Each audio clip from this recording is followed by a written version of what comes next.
Bharatiya Janata Party Manipur Pradesh Maigi Manipur Library Prajapunam si Awabata Dana Riba Sigi Yaifanabi Damakta Awabaka Kangbiliba IDP single Libriba Prajapunamaki Punda Tamuiba Azumba and Wabiri with the Sabagi from Yanan Tamjari Nasi Chequina Sijaraba Preski Silina Singa Nazabki Tanjama Lozabaki Maruiba Wapam di amna detail wapam di koi na ngasi BJP press note lay re and the brief hoiba samla ko wapam khara samjaba taragadi koi hojik jimu yamna live thiba haiba tare koi gi leiriba oi phiba masi miyamna handak wina tanara khangna ra wapam khara da bare koi gi leiriba Indian National Congress amadi narco terrorism habadi foreigner mapandagi lakpa foreigner sing ga na semba ITLF amadi kotu moi gi apunba group ko yanagi ba wapam amma understanding लेने के वो आप मम्मा अब जी कभी सत्तारी बा parliament session नसीदा Congress party की LOP और leader opposition और इबा श्री राहुल गांधी मध्य मालिक अर्जुन खरगे मकोई अनी दे इबा चिट्ठी अमदा नार्को टेररिस्ट सिंह माइगे देगी लालोबो सिंह अच्छे की माइगे देगी फॉरेनर सिंह अच्छे की माइगे देगी हंदा की मॉनसून सेशन सीधा याना की बगी मतुंगिना ITLF का हमारी कुकी की नार्को टेररिस्ट में आमसिगा कांग्रेस की याना की बा अमगी मतुंगिना हंदक की पार्लियामेंट सेशन नसीदा मोगी तोंगान बा सेपरेट बिल लमा तोंगान तानन बगी बिल लमा पुथोपियो हाइदना इंट्रोड्यूस तौरगा मधु पास तोबियो हाइदना थागल लकवा कोई पुन मन उरे कोई नंगा सिपिजरिबा इसके सिदसु मुखने इबा चिचिदुंगी अको हापसे एंग्लोस तौजरबनी अदुना मसिन ताइबदी कोई हजिक मणिपुरदा Tengkang kaya da, aku Manipur की प्रजा सिंह दा, मरु है ना तंपाक तो लेडी बा, दुगा indigenous people सिंह, मणिपुर की मफम कया तो लेडी बा indigenous people सिंह, एक कोई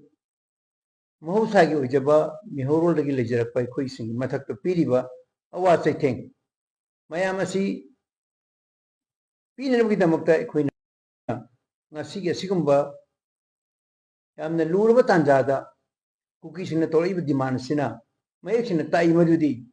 बिल में पुथोपा और पुथोक तो भाई बच्चा मसीद ले जी सरकार दुगी मकुत्ते लेके दबने अदुबो ले जी सरकार दा हाई बच्चे हाई भी कुछ palm they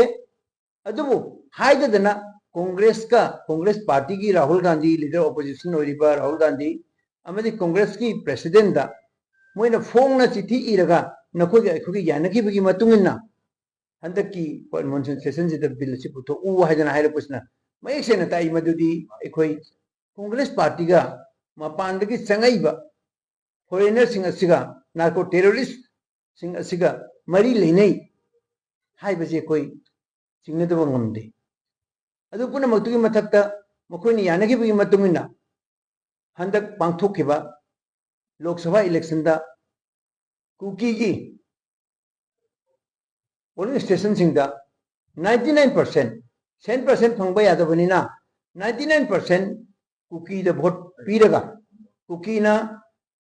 congress candidate the vote pi have sa akoi counting the loina irai line khana da bangten machine asigum background mayam si yengaba matungda uraba matungda akoi da ngasi akoi manipur praja singda maru in bharatiya janata party aduga manipur ki laibili ba Praja actually now it's sing the awa ana kaya khangi ba displaced people sing the how riba nuai ke badudi mukoi ani si pullaga demand samana ba kuki ne to demand congress ne to rokpa samna hairabada congress demand to we modi prime minister to home minister to biren to congress to demand je kuki ne se to rokpa samana ba demand je nakan da gisangsel moi ani gi kanu se साफूजी चमाना इशूजी चमाना पुखलप अदगी पिया तौर मणिपुर कांग्रेस मणिपुर पिया तौर हेता हाइबा कुकी सिनसु हेता Kuki narco terrorist मैम सिन हेता हाइबा सिना ताइबा पोटी एकोई मणिपुर से करी गुंबदा एकोई मैम पुनम सेक्शन लोदब तारगदी नार्को टेररिस्ट मैम सिकी मखुत अमदी कांग्रेस मखुता एकोई मणिपुर से लेखा तना मामुदनतना अमुगा ना हुगत पंगम दो बदुंबा एकोई मणिपुर है बदो ओगने है बसे ngasi BJP na chingna da bangam jade aduna maram moiraga fake khara koina ngasi sijarba place ki chilna usilse singda mangna thamjari ba koina pijari ba pressure se am detail oina koi hapsara bani अदुना अखोई मसिदगी कन्नबगी दमक्ता print अमदी electronics media की चिली नाउ सिंगसु अखोई निंथिजना मियाम द पौदम बिबा दुगा लोइनना अचंब लंबीदा अखोई इसाना इसाबु कलहोननबा सिदा राजनीति वफम अखोई करिगुमदर अखोई लेजदे पॉलिटिकल की वफम अखोई लेजदे पॉलिटिकल माइलेज लौबी वफम लेजदे अखोइना तौजरिबा खरसिदी अखोइना मयामना थमजरिबा सिदी अखोइना थेंगनरिबा अवाबा ngasiगी साफु कन्न चेंसल लैबा अखोई उमंग पुनमंग मरु पोथोराबा चिंगदा नोंग ताबा यादबा तंपाता हाने योरकपा चिंगदा नोंग मंगा तंपाता इसिंग चौसलकपा अदु नतना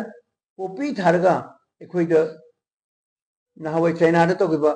अखोइगी ओपियम वारगी तातुदा अखोइगी लैरिबना हारोल सिंगदा गुली पिजाबा नदगी ड्रग पिजाबा सिनत मयामसि तोरकांदिदा अखोइगी नहारोल सिंग सिगी पांगन सोंदा लेरगा